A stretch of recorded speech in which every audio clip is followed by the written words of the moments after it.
जय गुरु जी, शुक्राना गुरु जी। संगत जी, जिंदगी में कई बार ऐसा होता है कि हम किसी चीज को बहुत दूर खोजते रहते हैं, जबकि उसका रास्ता हमारे बिल्कुल सामने होता है। बस जरूरत होती है तो उस रास्ते को पहचानने की। संगत जी, एक छोटी सी बात से इसे समझते हैं। एक बार एक व्यक्ति रोज शाम को अपने घर की छत पर बैठकर डूबते सूरज को देखा करता था। उसे लगता था कि जिंदगी में सुकून कहीं बहुत दूर है। एक दिन वो अपना घर छोड़कर उस सुकून की तलाश में निकल पड़ा। कई जगह गया, बहुत लोगों से मिला, लेकिन मन को वो शांति कहीं नहीं मिली जिसकी उसे तलाश थी।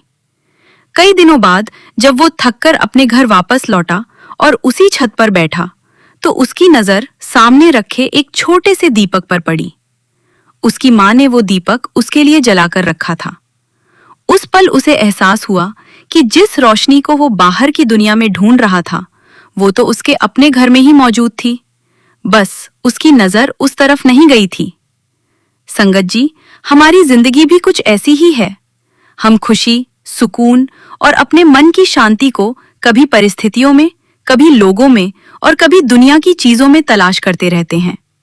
लेकिन जब इंसान सही राह से जुड़ता है, तो धीरे धीरे उसे समझ आने लगता है कि असली बदलाव बाहर नहीं, बल्कि हमारे भीतर से शुरू होता है। और संगत जी, आज का ये समय भी हमारे लिए बहुत खास है, क्योंकि जब हम कुछ पल के लिए अपने रोजमर्रा के कामों और दुनियादारी की भागदौड़ से दूर होकर सत्संग सुनते हैं, तो हमें अपने जीवन को एक अलग नजरिए से देखने का अवसर मिलता है। सत्संग हमें अपने विचारों को शांत करने, सकारात्मक सोच विकसित करने और जीवन में प्रेम, विश्वास, सेवा और विनम्रता जैसे गुणों को अपनाने की प्रेरणा देता है। संगत जी, इसलिए आज आपसे एक छोटी सी विनती है कि इस सत्संग को बीच में छोड़कर मत जाइएगा। इसे शुरुआत से लेकर अंत तक पूरे ध्यान और श्रद्धा के साथ जरूर सुनिएगा। हो सकता है सत्संग की कोई एक बात आपके मन को छू जाए, कोई एक अनुभव आपको अपने जीवन से जुड़ा हुआ महसूस हो, और कोई एक सीख आपके जीवन को देखने का नजरिया ही बदल दे। तो आइए संगत जी, बिना किसी और देरी के अब सुनते हैं। संगत जी, आज हम जिनका सत्संग सुनने जा रहे हैं, वो गुरु जी की प्यारी और पुरानी संगत भार्गव अंकल का सत्संग है। जय गुरु जी संगत जी। गुरु जी के पावन चरणों में मेरा कोटि कोटि नमन, और गुरु जी की प्यारी संगत को भी दिल से जय गुरु जी। सबसे पहले मैं उस परम पिता परमेश्वर, ब्रह्मांड के मालिक और हमारे पूजनीय गुरु जी महाराज का तहे दिल से शुक्राना करता हूँ, जिन्होंने मुझे ये सौभाग्य दिया कि मैं आज अपनी जिंदगी का ये सत्संग गुरु जी की प्यारी संगत के साथ साझा कर सकूं। इस सेवा के लिए लख लख शुक्राना गुरु जी। संगत जी, गुरु जी का हर संगत को अपने साथ जोड़ने का तरीका बिल्कुल अनोखा है। हम कभी समझ ही नहीं पाते कि गुरु जी कब, किस बहाने और किस रास्ते से हमें अपनी ओर खींच लेते हैं। जब किसी इंसान के जीवन में गुरु जी से जुड़ने का सही समय आता है, तो गुरु जी स्वयं उसके कदम अपने चरणों की ओर बढ़ा देते हैं। मेरे साथ भी कुछ ऐसा ही हुआ। संगत जी, मुझे गुरु जी और गुरु नानक देव जी में कोई अंतर नजर नहीं आता। आज भी मुझे वो पहला दिन बहुत अच्छी तरह याद है, जब मैं पहली बार गुरुजी महाराज के श्री चरणों में पहुंचा था। जैसे ही मैंने गुरुजी के पावन दर्शन किए, मेरे मन में बस एक ही भावना उठी कि मुझे गुरु नानक देव जी के ही दर्शन हो रहे हैं। गुरुजी के चेहरे का नूर और उनकी दिव्य आभा देखकर मैं भीतर तक अभिभूत हो गया था। संगत जी, गुरुजी के पास आने से पहले भी मेरे मन में सेवा की भावना थी। मैं अपने एक्यूप्रेशर के हुनर से लोगों की सेवा किया करता था। हर शनिवार एक सेंटर पर जाकर जरूरतमंद लोगों को अपनी सेवा देता था। शायद उसी सेवा भावना को देखकर गुरुजी ने मुझे अपने चरणों तक पहुंचाने का रास्ता बनाया था। जब मैं गुरुजी के पास पहुंचा, तो उन्होंने बिना किसी देरी के मुझे अपनी सेवा में लगा लिया। संगत जी, हम सभी जानते हैं कि गुरुजी महाराज जानी जान हैं। वो हमारे भूत, वर्तमान और भविष्य से भली भांति परिचित हैं। हमारे जीवन में क्या चल रहा है, हमारे कर्मों की क्या स्थिति है और आने वाले समय में हमें किन परिस्थितियों से गुजरना पड़ सकता है, गुरुजी से कुछ भी छिपा नहीं है। आज पीछे मुड़कर देखता हूं तो लगता है कि गुरुजी ने मुझे अपने पास यूं ही नहीं बुलाया था, बल्कि उनके पास मुझे लाने के पीछे कोई बहुत गहरी कृपा और योजना थी। संगत जी, गुरुजी से मिलने से पहले भी मैं गुरुद्वारे जाया करता था। वहां शब्द गुरबाणी सुनता था और गुरु नानक देव जी के प्रति मेरे मन में बचपन से ही गहरी श्रद्धा थी। उनकी कृपा से मैं गुरुद्वारे में सेवा भी किया करता था। इसलिए गुरु नानक देव जी के प्रति मेरे मन में हमेशा से एक अलग ही प्रेम और विश्वास रहा है। संगत जी, आगे का सत्संग बताने से पहले मैं अपने जीवन की एक पुरानी घटना आप सभी के साथ साझा करना चाहता हूं, क्योंकि शायद इसी घटना में गुरुजी की कृपा की पहली झलक छिपी हुई थी। साल 1978 में मेरी शादी हुई थी। शादी के समय मेरे ससुराल वालों को भगवान के कुल 7 फोटोग्राफ दिए गए थे। कुछ समय बाद संयोग से मुझे अपने ससुराल जाने का मौका मिला। वहां पहुंचकर जब मैंने उन 7 फोटोग्राफ को देखा तो मेरी नजर एक ऐसी तस्वीर पर पड़ी जिसे देखकर मेरा मन भीतर तक दुखी हो गया। उन तस्वीरों में शिवजी की तस्वीर थी, बजरंगबली जी की तस्वीर थी और उनकी पूजा भी वहां की जा रही थी। लेकिन गुरु नानक देव जी का स्वरूप स्टोर रूम में उल्टा पड़ा हुआ था। संगत जी, क्योंकि मेरे मन में गुरु नानक देव जी के प्रति पहले से ही गहरी आस्था थी, इसलिए यह दृश्य देखकर मुझे बिल्कुल अच्छा नहीं लगा। मैंने तुरंत गुरु नानक देव जी का वह स्वरूप उठाया और मन में तय कर लिया कि मैं इसे अपने घर लेकर जाऊंगा। इस तरह मैं गुरु नानक देव जी के उस स्वरूप को अपने साथ ले आया और आज भी वह स्वरूप मेरे पास पूरी श्रद्धा और सम्मान के साथ सुरक्षित रखा हुआ है। आज सोचता हूं तो लगता है कि शायद उस समय भी गुरुजी मेरे जीवन में कोई रास्ता बना रहे थे, जिसका अर्थ मुझे बहुत बाद में समझ आया। संगत जी, जैसा कि मैंने आपको बताया कि मैं एक सेंटर पर हर शनिवार एक्यूप्रेशर की सेवा किया करता था। उसी सेंटर से थोड़ी दूरी पर मेरे साले साहब का घर था। एक दिन मेरे मन में आया कि क्यों ना उनसे मिलकर आऊं। जब मैं उनके घर पहुंचा तो मेरी नजर टेबल पर रखे शब्द गुरबाणी की कैसेट्स के एक पैकेट पर पड़ी। उसे देखकर मैं हैरान रह गया, क्योंकि मैं जानता था कि मेरे साले साहब शिवजी के भक्त हैं और आमतौर पर शब्द गुरबाणी नहीं सुना करते थे। मेरे मन में सवाल उठा कि फिर उनके घर में ये पैकेट कहां से आया और इसका क्या संबंध है। जिज्ञासा के कारण मैंने वह पैकेट अपने पास रख लिया। थोड़ी देर बाद जब साले साहब आए तो उन्होंने उस पैकेट के बारे में पूछा। मैंने उनसे कहा कि भाई, यह पैकेट तुम्हें कहां से मिला? तुम तो शब्द गुरबाणी नहीं सुनते। उन्होंने सहजता से जवाब दिया कि यह पैकेट मुझे मेरे गुरुजी ने दिया है। यह सुनते ही मेरी उत्सुकता और बढ़ गई। मैंने पूछा कि तुम्हारे गुरुजी कौन हैं? क्या मैं उनसे मिल सकता हूं? तब साले साहब ने मुस्कुराकर पूछा कि क्या आप मेरे गुरुजी से मिलना चाहते हैं? अगर चलना हो तो अभी चलते हैं। संगत जी, उनके इतना कहते ही मेरे मन में गुरुजी से मिलने की तीव्र इच्छा जाग उठी। मैंने बिना देर किए कहा कि हाँ, अभी चलते हैं। मैं भी आपके गुरुजी के दर्शन करना चाहता हूं। इसके बाद हम दोनों गुरुजी के दरबार की ओर चल पड़े। संगत जी, वो मेरे जीवन का ऐसा पल था जिसने मेरी पूरी जिंदगी की दिशा बदल दी।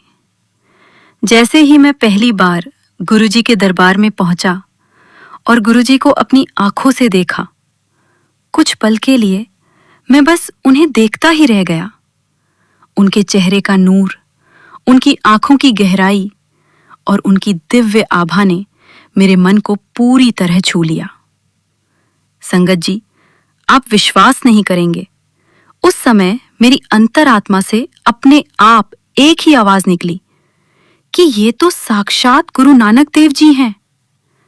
उस पल मुझे ऐसा लगा जैसे वर्षों से जिस गुरु की तलाश मेरे मन के किसी कोने में थी, आज वो मेरे सामने स्वयं आकर खड़े हो गए हैं।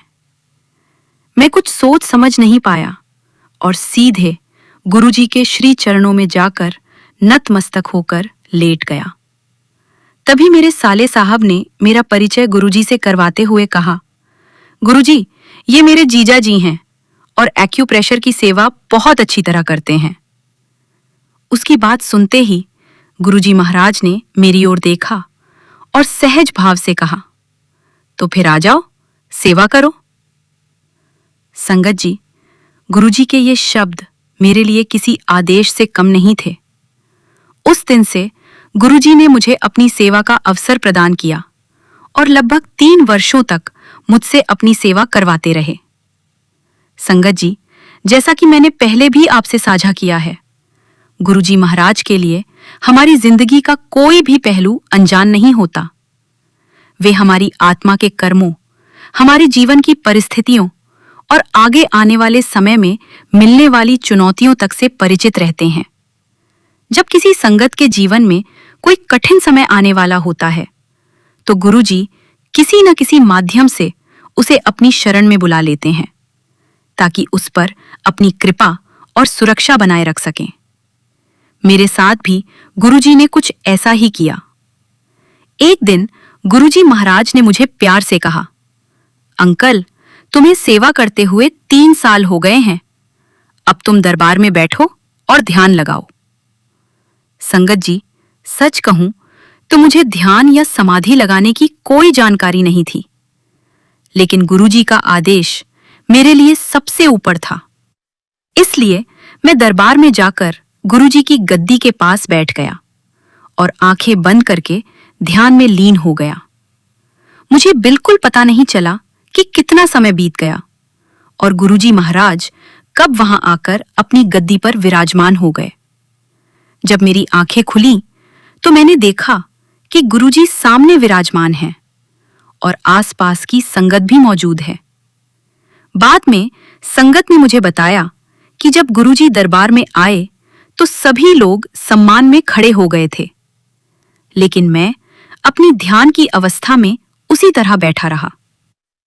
संगत जी, मेरे लिए तो उस समय सिर्फ गुरुजी का हुक्म था, जिसे मैं पूरी श्रद्धा से निभा रहा था।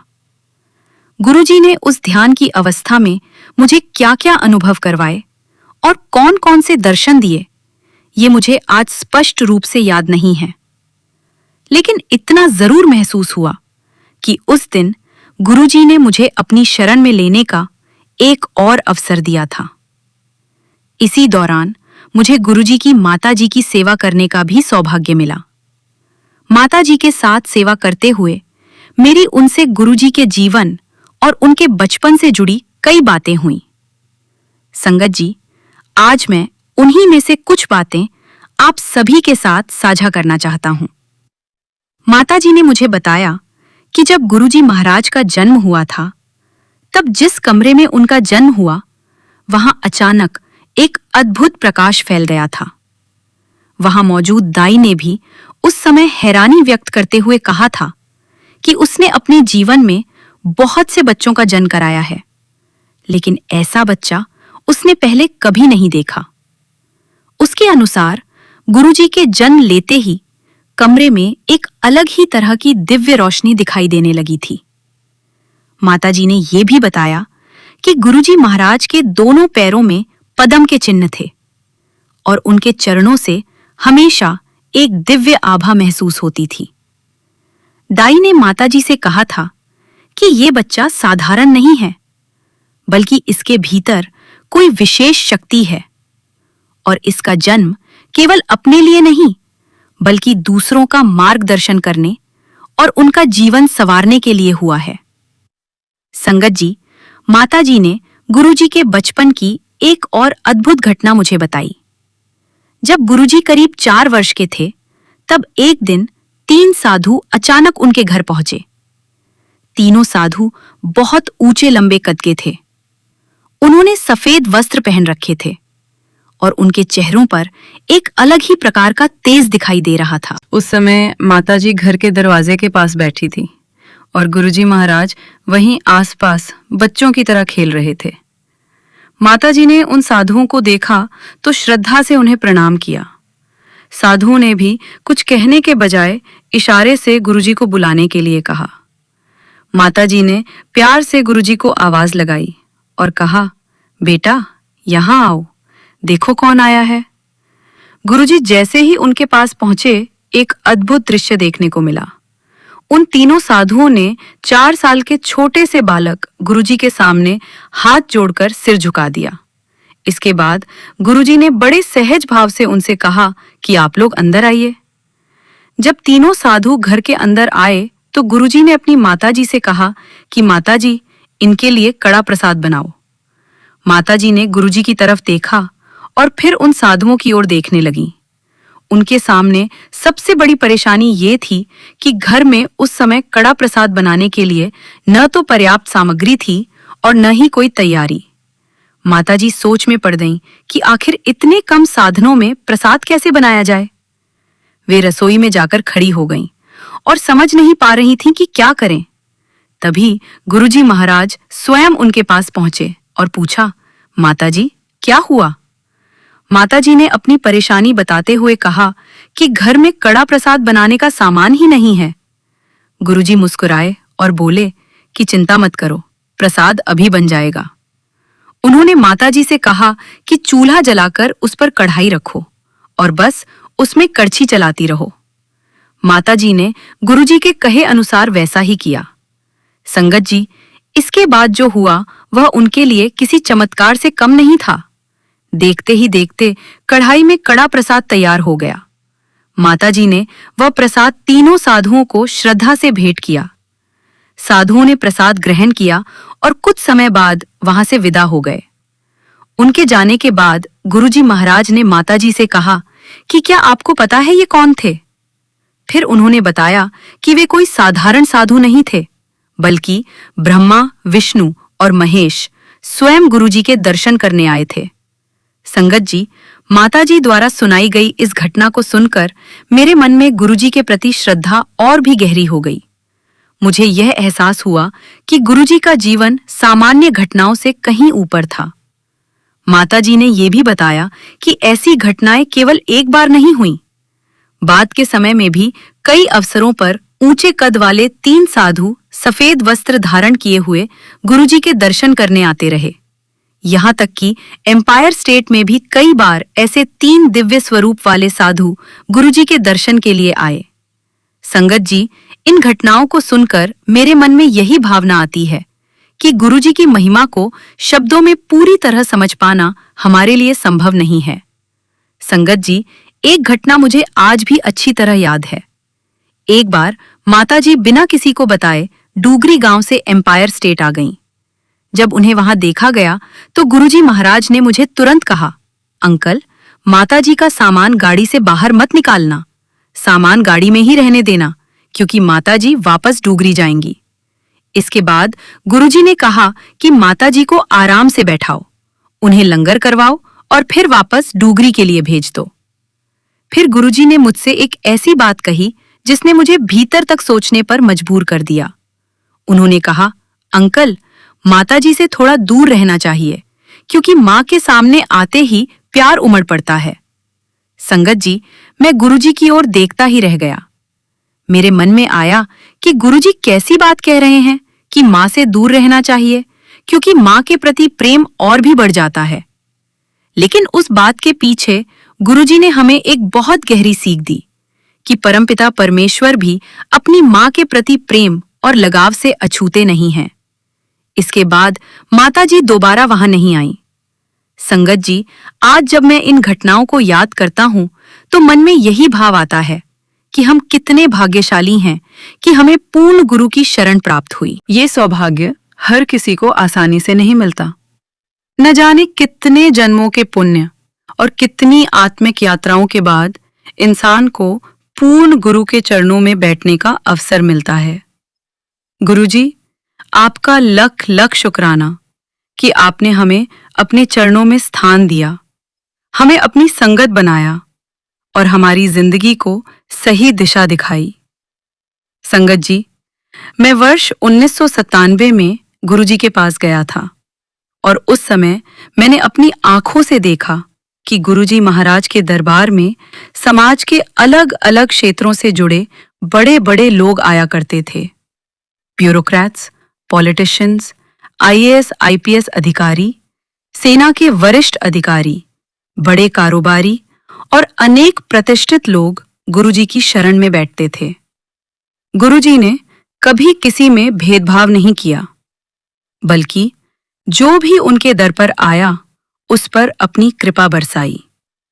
लेकिन संगत जी, इतने प्रतिष्ठित और प्रभावशाली लोगों को गुरुजी के दरबार में देखकर कुछ लोगों के मन में यह धारणा बनने लगी कि शायद गुरुजी केवल अमीर और बड़े लोगों के गुरु हैं। मेरे मन में भी एक दिन यही विचार आया और मैंने गुरुजी से सीधे कह दिया, गुरुजी, आप तो बड़े बड़े अमीर लोगों और वीआईपी लोगों के गुरु हैं। मेरी बात सुनकर गुरुजी ने जो उत्तर दिया वह मेरे लिए बहुत बड़ी सीख बन गया। उन्होंने कहा, अंकल, ये सब अपने मतलब से आते हैं। मेरे जाने के बाद देखना, इनमें से बहुत से लोग यहां नहीं आएंगे। मेरी असली संगत तो मुट्ठी भर है, लेकिन वही संगत मेरा दर कभी नहीं छोड़ेगी। इसके बाद गुरुजी ने गरीब और मेहनतकश लोगों के बारे में ऐसी बात कही जिसे मैं आज तक नहीं भूल पाया। उन्होंने कहा, अंकल, गरीब आदमी अगर रोज मेरे दरबार में आकर बैठा रहेगा तो अपने घर का खर्च कैसे चलाएगा? वह रोज मेहनत करता है, कमाता है और उसी से अपने परिवार का पेट पालता है। इसलिए मैं उनके पास खुद उनके घर जाता हूं और उन्हें वहीं ब्लेस करके आता हूं। संगत जी, गुरुजी की इस बात ने मेरी सोच ही बदल दी। उन्होंने केवल समझाया नहीं, बल्कि अपने व्यवहार से हमें दिखाया कि गुरु की नजर में कोई छोटा बड़ा नहीं होता। जिसके लिए दरबार तक आना संभव नहीं है, गुरुजी उसके पास स्वयं पहुंच जाते हैं। यही तो गुरुजी की कृपा है। संगत जी, गुरुजी हमेशा समझाया करते थे कि उनसे चीजें मांगने के बजाय उन पर विश्वास रखो, उन्हें मानो और उनके हुक्म में रहो। लेकिन मैं भी अपने समय में बहुत अलग किस्म का इंसान था। मेरी आदत थी कि मैं रोज एक लंबी सी लिस्ट बनाकर गुरुजी के पास जाता था।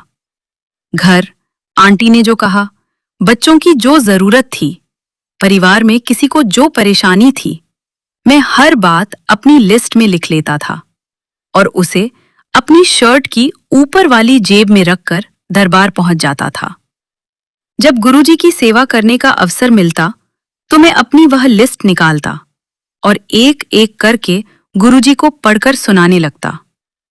एक दिन गुरुजी ने दरबार में संगत के बीच ही कहा कि आजकल संगत अपनी अपनी लिस्ट बनाकर लाने लगी है और उसमें अपनी डिमांड्स लिखकर गुरुजी के सामने रखती है। संगत जी, उस समय मुझे खुद पर हंसी भी आती है और अपनी नादानी पर हैरानी भी होती है कि मैं रोज गुरुजी के दरबार में लिस्ट लेकर पहुंच जाता था। मैं समझता था कि जो कुछ चाहिए वह सब मांग लेना चाहिए। इसी दौरान गुरुजी की एक पुरानी संगत थी जिन्हें हम मामी जी के नाम से जानते हैं। एक दिन दरबार लगा हुआ था और मामी जी ने धीरे से मेरे कान में कहा, अंकल, गुरुजी से मांगा नहीं करते, बस उन्हें मान कर देखो, फिर देखना गुरुजी क्या करते हैं। संगत जी, उस समय भी मेरे भीतर की दुनियादारी पूरी तरह खत्म नहीं हुई थी। मैंने अपने दाईं ओर देखा तो कई संगत अंकल आंटी बैठे थे। फिर बाईं ओर देखा तो वहां भी बहुत से लोग गुरुजी के सामने बैठे थे। मेरे मन में विचार आया कि यहाँ बैठे इतने लोग भी तो अपनी अपनी जरूरतें लेकर आए हैं। अगर मैं गुरुजी से कुछ मांग लेता हूं तो इसमें गलत क्या है? आखिर मैं क्यों ना मांगूं?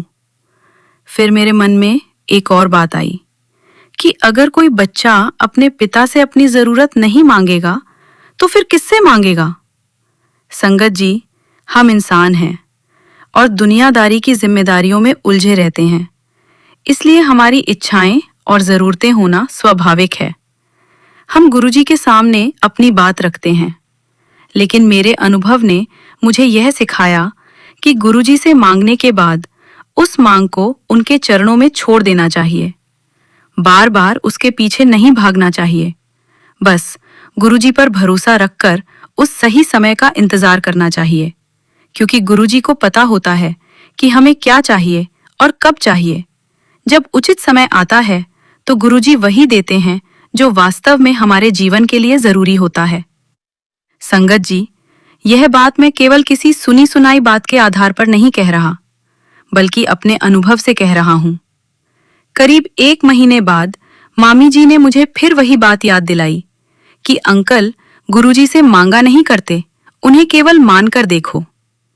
उस दिन अचानक मेरे भीतर एक एहसास हुआ कि यह सिर्फ मामी जी की बात नहीं है। मुझे लगा जैसे गुरुजी खुद मुझे बार बार समझा रहे हैं कि अब अपनी मांगों की लिस्ट लेकर उनके सामने आना बंद करो और उन पर पूरा विश्वास करना सीखो। संगत जी, उस दिन के बाद मैंने गुरुजी से अपनी इच्छाओं की लिस्ट बनाकर मांगना छोड़ दिया। मेरे मन में विश्वास पैदा हुआ कि गुरुजी दीन दुखियों के सहारे हैं और उन्हें हमारी जरूरतों का हमसे कहीं ज्यादा पता है। जब सही समय आएगा, गुरुजी स्वयं हमें अपने पास बुलाएंगे और वही देंगे जिसकी हमारे जीवन में वास्तव में आवश्यकता होगी। और संगत जी, मैंने आगे अपने जीवन में सचमुच यही अनुभव किया कि जब इंसान अपनी इच्छा गुरुजी के चरणों में छोड़कर उन पर विश्वास करना सीख लेता है, तब गुरुजी अपने तरीके से उसके जीवन की राह आसान करते जाते हैं। हमारे गुरुजी महाराज अपनी संगत पर अपार प्रेम और दया बरसाते हैं। उन्होंने अपनी संगत को बार बार अपने पास बुलाकर जिस तरह से कृपा और रहमतें दी हैं, उसका अनुभव वही कर सकता है जो उनके चरणों से जुड़ा है। संगत जी, मैं आप सभी से दिल से एक बात कहना चाहता हूं कि गुरुजी और हमारे बीच किसी तीसरे व्यक्ति या किसी मीडिएटर की आवश्यकता नहीं है। अपने मन की हर बात सीधे गुरुजी से कहिए। आपके जीवन में खुशी है या परेशानी, सुख है या दुख, कोई अच्छी बात है या कोई ऐसी बात जिसे आप किसी से साझा नहीं कर पाते, वह सब कुछ गुरुजी के सामने रख दीजिए। फिर देखिए किस तरह गुरुजी धीरे धीरे आपके जीवन की डोर अपने हाथों में लेकर आपको सही दिशा दिखाते हैं। संगत जी, गुरुजी हमारे मन की उन बातों को भी जानते हैं जिन्हें हम किसी के सामने कह नहीं पाते। हमारे मन में कौन सा विचार चल रहा है, हम किस परेशानी से गुजर रहे हैं, किस बात से खुश हैं और किस बात से दुखी हैं, गुरुजी से कुछ भी छिपा नहीं है। लेकिन गुरुजी हमेशा एक बात समझाया करते थे कि जब मेरे पास आओ तो अपनी अकल, अपना अहंकार और अपनी चालाकियां बाहर छोड़कर आओ। उनके कहने का भाव यही था कि मेरे दरबार में अपने दिमाग और ईगो का बोझ लेकर मत आओ, बल्कि एक सरल और सच्चे इंसान की तरह आओ।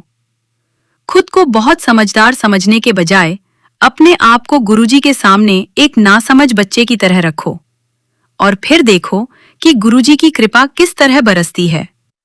संगत जी, अपने अनुभव से मैं इतना जरूर कह सकता हूं कि गुरुजी की बातें सुनने में बहुत सरल लगती हैं, लेकिन उन्हें अपने जीवन में उतारना हर किसी के लिए आसान नहीं होता। कुछ ही लोग ऐसे होते हैं जो वास्तव में अपने अहंकार को छोड़कर गुरुजी के हुक्म में चल पाते हैं और फिर उनकी कृपा को गहराई से महसूस करते हैं। ऐसी ही एक घटना मुझे आज भी याद है। एक दिन मैं गुरुजी के दरबार में बैठा हुआ था और उनके चरणों की सेवा कर रहा था। उसी समय मिलिट्री के एक बड़े अधिकारी चटर्जी अंकल गुरुजी के दर्शन करने पहुंचे। उन्होंने गुरुजी को प्रणाम किया और उनके पास बैठ गए। संत जी, उनकी उंगलियों में बहुत सारी अंगूठियां थीं।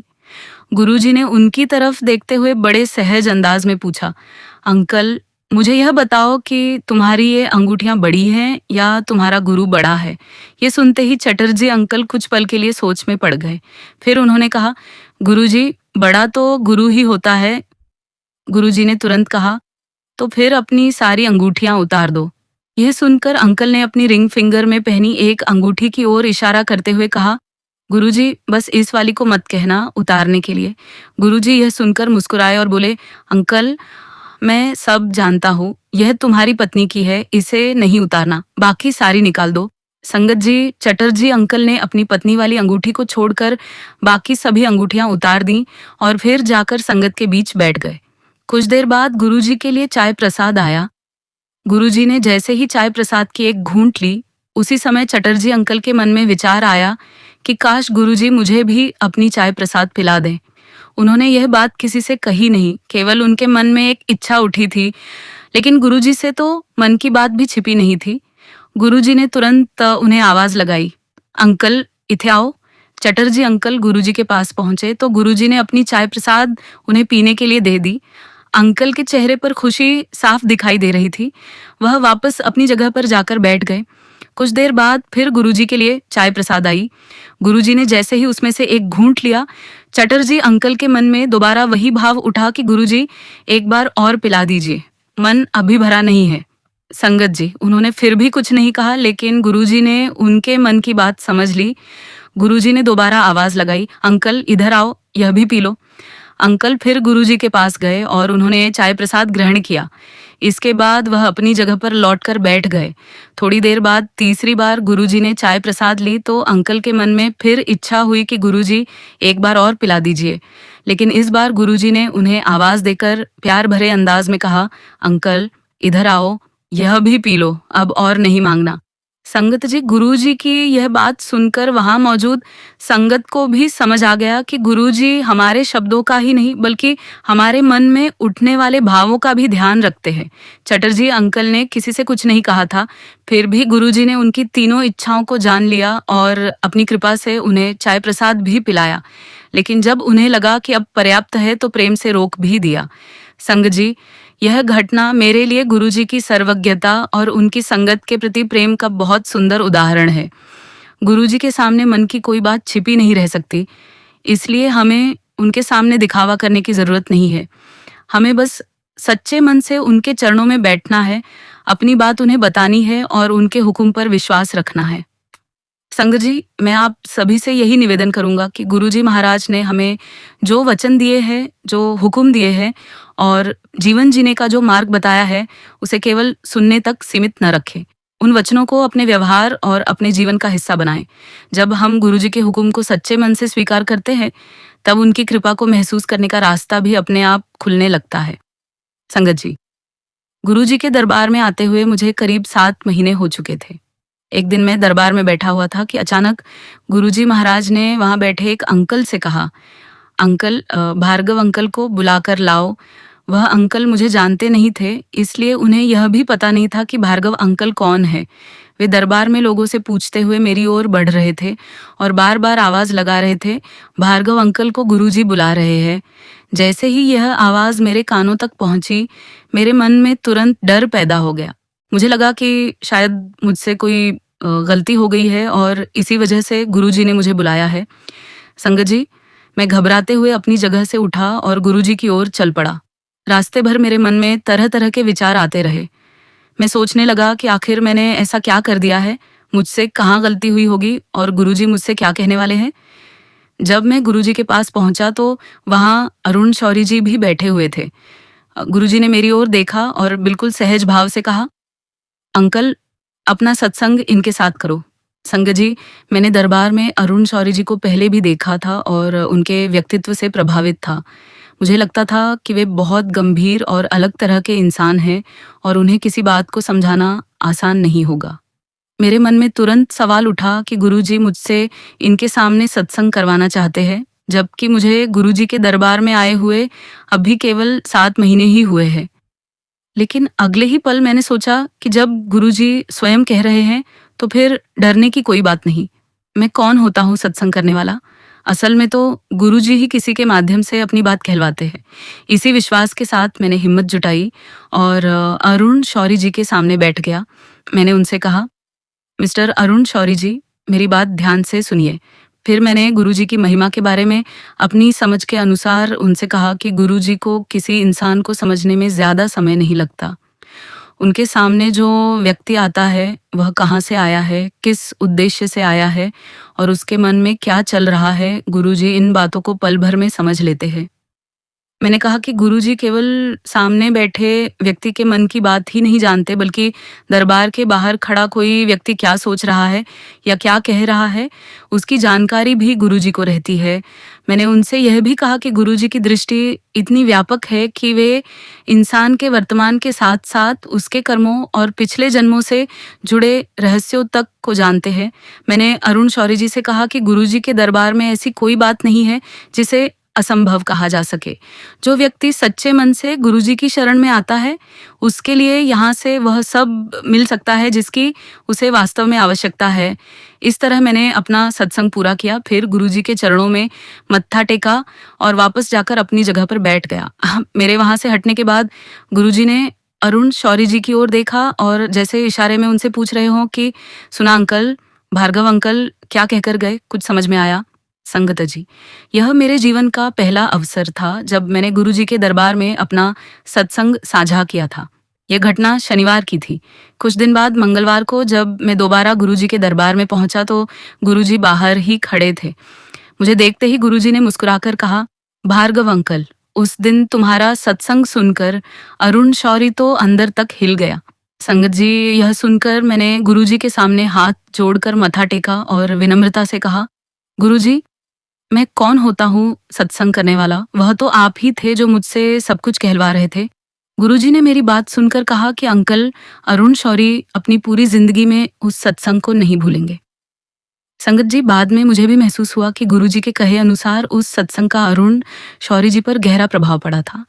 वह घटना मेरे लिए इसलिए भी खास थी क्योंकि मुझे पहली बार समझ आया कि गुरुजी जब किसी संगत से सत्संग करवाते हैं तो उसके पीछे भी कोई विशेष उद्देश्य होता है।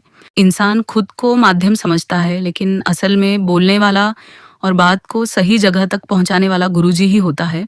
इस तरह गुरुजी महाराज अपने दरबार में संगत से सत्संग करवाकर न जाने कितने लोगों के मन में विश्वास और श्रद्धा की ज्योत जगाया करते थे।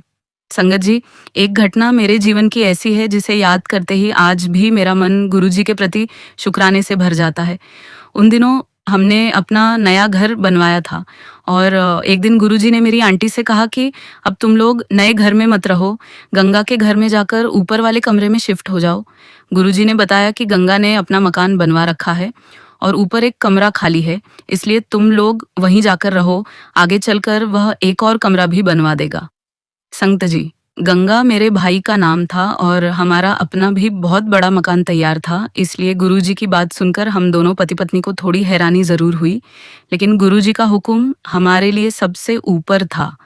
हम भाई साहब के पास गए और उनसे पूछा कि क्या हम कुछ समय के लिए उनके घर के ऊपर वाले कमरे में रह सकते हैं। भाई साहब ने भी बिना किसी परेशानी के बहुत प्यार से कहा कि कमरा खाली है, आप लोग आकर रह जाओ।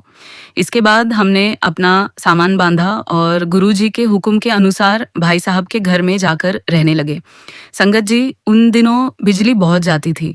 जैसे ही लाइट बंद होती, घर के लोग गर्मी और घुटन से बचने के लिए छत पर चले जाते और बिजली आते ही वापस नीचे आ जाते। एक दिन मैं भी लाइट आने के बाद छत से नीचे उतर रहा था। सीढ़ियां उतरते समय अचानक मेरा सीधा पैर बुरी तरह मुड़ गया। पैर मुड़ते ही इतना तेज दर्द हुआ कि मेरी चीख निकल गई और मेरे मुंह से अनायास ही गुरुजी को पुकारते हुए निकला, गुरुजी, मुझे बचा लो। मेरी आंटी ने तुरंत मेरे पैर की मालिश की और किसी तरह उस रात मैं सो गया। लेकिन अगले दिन जब हम अस्पताल पहुंचे तो पैर की हालत देखकर हम सब परेशान हो गए। मेरा पैर इतना सूज चुका था कि वह बुरी तरह फूल गया था। डॉक्टर ने एक्सरे करवाया तो पता चला कि पैर में फ्रैक्चर हो गया है। डॉक्टर ने तुरंत प्लास्टर चढ़ा दिया और बताया कि इसे लगभग 40 दिन तक रखना होगा। संगत जी, इस वजह से मेरे लिए ऑफिस जाना मुश्किल हो गया था, लेकिन गुरुजी की सेवा छोड़ने का विचार मेरे मन में कभी नहीं आया। मैं किसी तरह गुरुजी के दरबार पहुंचता और उनकी सेवा करता। कई बार ऐसा होता कि मैं संगत से भी पहले पहुंच जाता तो सीढ़ियों पर बैठकर गुरुजी के आने का इंतजार करता। जब बाहर से आने वाली संगत मुझे प्लास्टर चढ़े पैर के साथ वहां बैठा देखती तो हैरान होकर कहती, वाह अंकल, आप भी कमाल करते हो। इतनी दूर गाजियाबाद से आते हो, पैर में प्लास्टर है, आपके पास अपनी गाड़ी भी नहीं है, फिर भी गुरुजी के दरबार में पहुंच जाते हो और सेवा भी करते हो। मैं उनसे सिर्फ इतना कहता कि अंकल, मेरे जीवन में इस समय शायद गुरुजी मेरी परीक्षा ले रहे हैं। मुझे खुद नहीं पता कि इस परीक्षा में मैं सफल हो पाऊंगा या नहीं, लेकिन इतना ज़रूर जानता हूँ कि मैं गुरुजी के हुक्म का पालन कर रहा हूँ और उनकी रज़ा में राज़ी हूँ। संगत जी, देखते देखते मेरे प्लास्टर के 40 दिन पूरे हो गए। आखिरकार वह दिन आया जब डॉक्टर ने मेरा प्लास्टर काट दिया। मेरे मन में बहुत खुशी थी। मैंने सोचा कि अब पैर ठीक हो गया है और मैं खुशी खुशी गुरुजी के दरबार जाकर उनकी सेवा करूंगा। लेकिन गुरुजी की लीला तो कुछ और ही थी। जैसे ही मैं प्लास्टर कटवाकर घर पहुंचा, मेरे मोबाइल पर मेरे बेटे का फोन आया। उसने घबराई हुई आवाज में बताया कि पापा, मम्मी का एक्सीडेंट हो गया है और उनके पैर में फ्रैक्चर हो गया है। संगत जी, ये सुनते ही मैं तुरंत अस्पताल पहुंचा। वहां जाकर मैंने जो देखा उसे देखकर मैं हैरान रह गया। जिस डॉक्टर ने कुछ देर पहले मेरा प्लास्टर काटा था, वही डॉक्टर अब मेरी पत्नी के पैर का इलाज कर रहा था और उसे प्लास्टर चढ़ा रहा था। मुझे देखते ही डॉक्टर ने कहा, भार्गव साहब, लगता है आप अपनी पत्नी से बहुत प्यार करते हैं। अभी आप अपना प्लास्टर कटवा कर गए और थोड़ी ही देर में आपकी पत्नी यहाँ आ गई। आपके सीधे पैर में प्लास्टर था और अब आपकी पत्नी के उल्टे पैर में प्लास्टर लग रहा है। संगत जी, मेरी पत्नी को भी प्लास्टर लग गया और मेरी वह खुशी जिसके साथ मैं गुरुजी के दरबार जाकर सेवा करने वाला था, वही रुक गई। मैं उस दिन गुरुजी के दरबार नहीं जा सका। मैंने सिंगला अंकल को फ़ोन करके पूरी घटना बताई। उन्होंने मुझे समझाते हुए कहा कि अंकल, गुरुजी इस समय कहीं बाहर गए हुए हैं और थोड़ी देर से आएंगे, इसलिए आज आपको दरबार आने की ज़रूरत नहीं है। आप आंटी के पास रहो और उनकी सेवा करो। यहाँ की सेवा मैं संभाल लूँगा। संगत जी, कुछ दिन बाद मंगलवार को जब मैं गुरुजी के दरबार पहुँचा, तो गुरुजी ने मुझे देखते ही सबसे पहले पूछा, अंकल, आंटी कैसी है? मैंने कहा, गुरुजी, अब वह ठीक है। तब गुरुजी ने मुझे अपने पास बुलाया और कहा, अंकल, इधर आकर मेरे कोल बैठ। मैं गुरुजी को प्रणाम करके उनके पास बैठ गया। इसके बाद गुरुजी ने मेरी तरफ देखकर कहा, जा अंकल, काट दिया काट दिया। गुरुजी ने यह बात 2 बार कही। संगत जी, गुरुजी के मुंह से यह शब्द सुनते ही मेरे भीतर एक ऐसी अनुभूति हुई जिसे शब्दों में बता पाना मुश्किल है। मुझे अचानक लगा कि जिस संकट की छाया हमारे जीवन पर मंडरा रही थी, गुरुजी ने उसे अपने हुक्म और कृपा से टाल दिया था। उस समय मेरे मन में यही भाव आया कि शायद मेरे और मेरी आंटी, हम दोनों में से किसी एक के जीवन पर कोई बड़ी घात थी, लेकिन गुरुजी ने अपनी कृपा से उस घात को काट दिया और हमें जीवन दान दिया। पहले मेरे पैर में चोट आई और 40 दिन तक मैं प्लास्टर में रहा। फिर जैसे ही मेरा प्लास्टर कटा, मेरी पत्नी के पैर में फ्रैक्चर हो गया। बाहर से देखने पर यह सिर्फ एक संयोग लग सकता है, लेकिन मेरे लिए यह गुरुजी की कृपा और उनकी रक्षा का अनुभव था। उन्होंने हमें अपनी सेवा से जोड़े रखा और जिस संकट का सामना हमें करना था, उसकी तीव्रता को अपनी कृपा से बदल दिया। संगत जी, आज मैं आपके सामने बैठकर यह सत्संग साझा कर पा रहा हूँ, ये भी मेरे गुरुजी महाराज की कृपा है। ये जीवन जो आज मुझे मिला हुआ है, ये उनकी देन है। उन्होंने हमारे ऊपर आई हुई घात को टाला, हमें संभाला और एक नया जीवन दिया। संगत जी, जैसा कि मैंने इस पूरे सत्संग की शुरुआत में भी आपसे कहा था, गुरुजी महाराज जान ही जान है। इस संसार में ऐसा कुछ भी नहीं है जो उनसे छिपा हो। वे हमारे जीवन की हर परिस्थिति, हमारे मन के भाव और आने वाली परिस्थितियों से भली भांति परिचित रहते हैं। जब उनकी संगत के जीवन में कोई बड़ा संकट आने वाला होता है, तो गुरुजी किसी न किसी बहाने उसे अपनी ओर खींच लेते हैं और फिर अपनी कृपा से उसकी रक्षा करते हैं। हमारे जीवन में भी गुरुजी ने कुछ ऐसा ही किया और मैं पूरे विश्वास के साथ कह सकता हूँ कि गुरुजी महाराज ने हम दोनों को जीवन दान दिया। संगत जी, गुरुजी की कृपा करने की अपनी एक अलग ही शैली है। वे कब किस व्यक्ति को किस स्थान पर और किस माध्यम से अपनी ब्लेसिंग देंगे, यह उनकी अपनी योजना होती है। हम इंसान केवल घटनाओं को देखते हैं, लेकिन उनके पीछे गुरुजी की कृपा और उनकी पूरी योजना को समझ पाना हमारे लिए संभव नहीं होता। मैं अपने गुरुजी महाराज का जितना शुक्राना करूं, उतना कम है।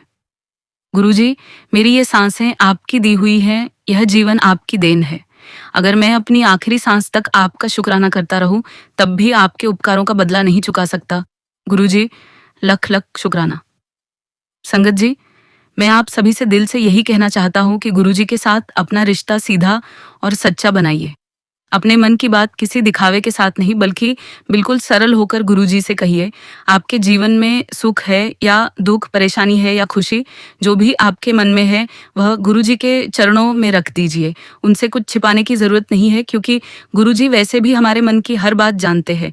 बस ज़रूरत है कि हम उनके ऊपर पूरा भरोसा रखें, उनसे प्रेम करें और अपनी श्रद्धा उनके चरणों में बनाए रखें। गुरुजी महाराज ने हमें जो वचन दिए हैं, जो हुक्म समझाए हैं और जिस तरह जीवन जीने की राह दिखाई है, उसे केवल सुनकर आगे नहीं बढ़ जाना चाहिए बल्कि उसे अपने व्यवहार में उतारना चाहिए। संगत जी, जब इंसान गुरुजी पर विश्वास करके उनके बताए मार्ग पर चलना शुरू करता है, तब धीरे धीरे उसकी सोच, उसका व्यवहार और पूरा जीवन बदलने लगता है। गुरुजी उसे भीतर से मजबूत बनाते हैं और जीवन को एक नई दिशा देते हैं। मैं आप सभी संगत से बार बार यही कहूँगा कि हम सच में बहुत भाग्यशाली हैं कि हमें पूर्ण गुरु की शरण मिली है। ये कोई छोटी उपलब्धि नहीं है। न जाने कितने जन्मों के पुण्य और कितनी साधनाओं के बाद इंसान को ऐसे गुरु के चरणों में बैठने का अवसर मिलता है। गुरुजी ने हमें अपनी संगत में इसलिए स्थान दिया है ताकि हमारा यह जीवन सार्थक और धन्य हो सके। इसलिए संगत जी, इस अनमोल जीवन को व्यर्थ मत जाने दीजिए और न ही इस वर्तमान पल को यूं ही गंवाइए। जितना समय मिले गुरुजी के नाम का सिमरन कीजिए, शब्द गुरबाणी सुनिए, सत्संग कीजिए और अपने आसपास ज़रूरतमंद लोगों की सहायता करने का प्रयास कीजिए, क्योंकि गुरुजी की सेवा केवल उनके दरबार में बैठकर ही नहीं होती, बल्कि किसी दुखी इंसान का सहारा बनना, किसी ज़रूरतमंद की मदद करना और किसी के चेहरे पर मुस्कान लाना भी सेवा का ही एक रूप है। हमें अपने जीवन में यही कोशिश करनी है कि हम गुरुजी के सामने एक सच्चे और सरल इंसान बनकर रहें और उनके हुक्म के अनुसार अपना जीवन बिताएं। संगत जी, इसी भावना के साथ मैं अपने शब्दों को यही विराम देता हूँ। गुरुजी महाराज जब भी मुझे दोबारा आज्ञा देंगे, मैं आप सभी के साथ अपने जीवन के और अनुभव और सत्संग साझा करूंगा। आप सभी पर गुरुजी की कृपा बनी रहे, सभी के जीवन में सुख शांति रहे और हर घर गुरुजी के आशीर्वाद से रोशन हो। जय गुरुजी, शुक्राना गुरुजी। ओम नमः शिवाय, शिवजी सदा सहाय। ओम नमः शिवाय, गुरुजी सदा सहाय।